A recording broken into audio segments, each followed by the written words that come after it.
आज हम शुरू करने जा रहे हैं कक्षा 8 के प्रश्नावली नंबर 1.1 जिसका नाम है अपने पास परिमेय संख्या। तो सबसे पहले आपको पता होना चाहिए परिमेय संख्या है क्या।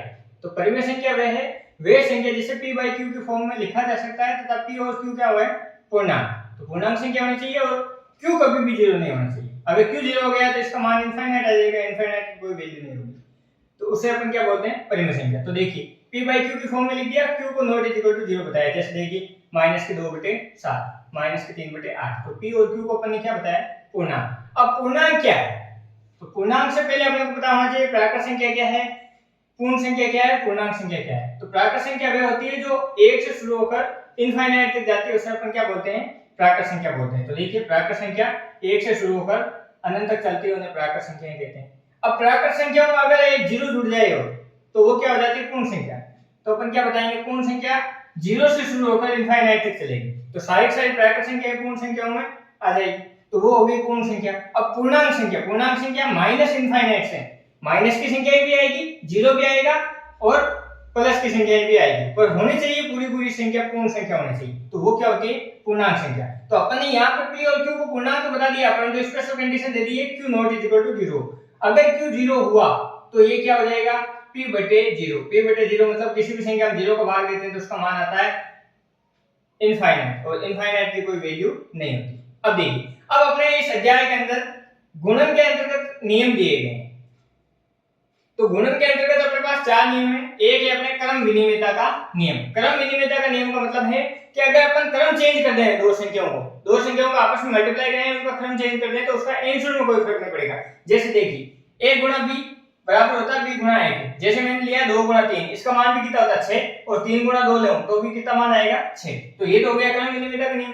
फिर ये अपने पास तत्समक का नियम। तत्समक का नियम बोलता है कि किसी भी संख्या को 1 से गुणा करें अपन तो वो की हुई संख्या अपने को क्या हो जाती है वापस प्राप्त हो जाती है। तो देखिए a को मैंने 1 से गुणा किया, चाहे a को ऐसे गुणा किया हो, अपने पास आंसर आएगा क्या a।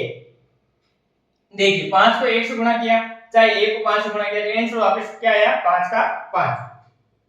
ये गुणन के अंदर तत्समक का नियम हो गया। अब देखिए व्युत्क्रम या प्रतिलोम का नियम। व्युत्क्रम या प्रतिलोम मतलब उल्टा। अगर a को 1/a से गुणा करूंगा तो मेरे पास आंसर कितना आएगा 1, अर्थात जिसका आंसर 1 दी के दो संख्याओं को गुणा कराने पे तो वो क्या हो जाएगा उसका प्रतिलोम या व्युत्क्रम हो जाएगा। तो देखिए जैसे अपन ने एग्जांपल लिया 4 का उल्टा क्या करेंगे 1/4, तो 4 से 4 कैंसिल, 1 आंसर आ गया। तो 1 जिसका आंसर आएगा अपन उसको क्या बोलेंगे व्युत्क्रम का नियम। अब देखिए सात सजातीय का नियम। सात सजातीय के नियम में 3 संख्याएं होंगी, 3 संख्याओं का अपन मल्टीप्लाई कराएं, चाहे दो संख्या को एक साथ मल्टीप्लाई करेंगे, एक संख्या से कराएं या एक को अलग करके दो के जोड़े में अपन मल्टीप्लाई कराएं तो आंसर वो कब आता है। तो देखिए यहाँ पे 2 गुणा 3 कितना हो गया 6, और फिर 6 को 4 से कराएंगे कितना आएगा 24। इधर देखिए 4 को 3 से गुणा करें तो हो गया 12, 12 को 2 से कराएंगे 24, तो 24 बराबर में 24। तो इस प्रकार ये सात सजातीय का नियम अपने समाप्त होता है। अब अपन प्रश्न नंबर 1.1 के क्वेश्चन पर चलते हैं। अपन क्वेश्चन नंबर 1। तो देखिए निम्नलिखित में प्रत्यय के गुणन के अंतर्गत उपयोग किए गए गुणधर्म का नाम लिखिए। तो जो क्वेश्चन दे रखे हैं उसमें अपने को गुणधर्म बताना है, वो गुणन के अंतर्गत मतलब गुणन संख्या उनके अंतर्गत कौन सा गुणधर्म लग रहा है। तो गुणधर्म अपन उसका सूत्र भी बता देंगे और नाम भी बता देंगे। तो देखिए यहाँ कोई संख्या वो 1 से गुणा होगी, वापस ये 1 इस संख्या से गुणा हो रहा है, वो की वही संख्या आंसर मानी। तो अपन ने पढ़ा है गुणन के अंतर्गत तत्समक का नियम पढ़ा है, उसके अंदर अपन ने बताया है कि किसी संख्या को 1 से गुणा कराते हैं तो वो का वही आंसर आता है। तो देखिए अपन इसको ऐसा लिख सकते हैं a गुणा 1, इसको a बोल दिया, इसको a बोल दिया हमने 1, इसको 1, तो वापस ये क्या है मेरे पास a, और ये आंसर क्या आ गया मेरे पास a। तो ये कौन सा नियम है अपने तत्समक का नियम, तत्समक का नियम।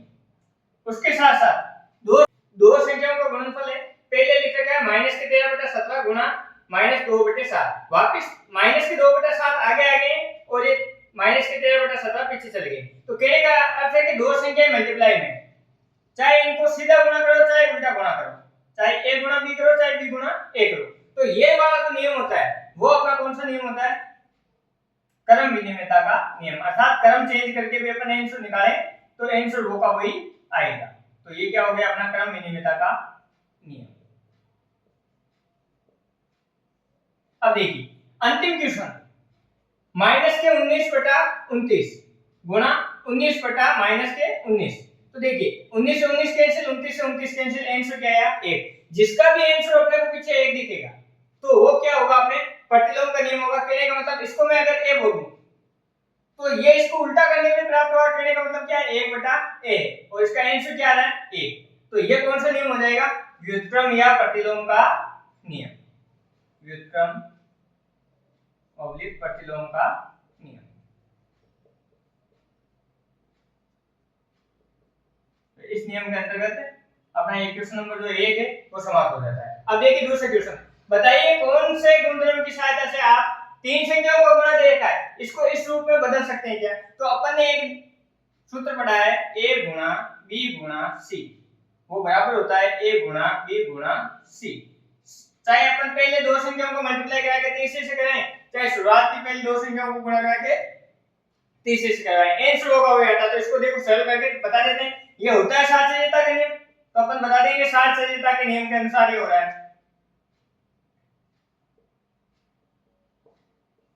साचर्यता का नियम, अब इसको प्रूव करके भी बता देंगे वो आंसर बराबर आता है। तो देखिए 1/3 गुणा 6 × 4/3 बराबर, इधर दे रखा है 1/3 गुणा 6 गुणा 4/3।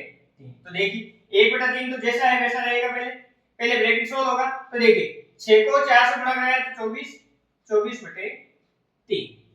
इधर देखिए 1 को 6 से करें तो 6, ये 6/3 और गुणा कितना आ गया 4/3। अब देखिए जितना सरल हो सकता है उतना सरल कर देते हैं। 3 की टेबल से 24 कटेगा 8 बार, 1 को 8 से गुणा किया तो 8 और बटे में आ गया अपने पास 3, ये बराबर। अब देखिए 3 की टेबल से अपने 6 कटता है 2 बार, 2 को 4 से गुणा कराएंगे तो 8 या 8/3। तो इस प्रकार अपना जो क्वेश्चन है वो सरल हो जाता है, दोनों मान अपने पास बराबर आ गए।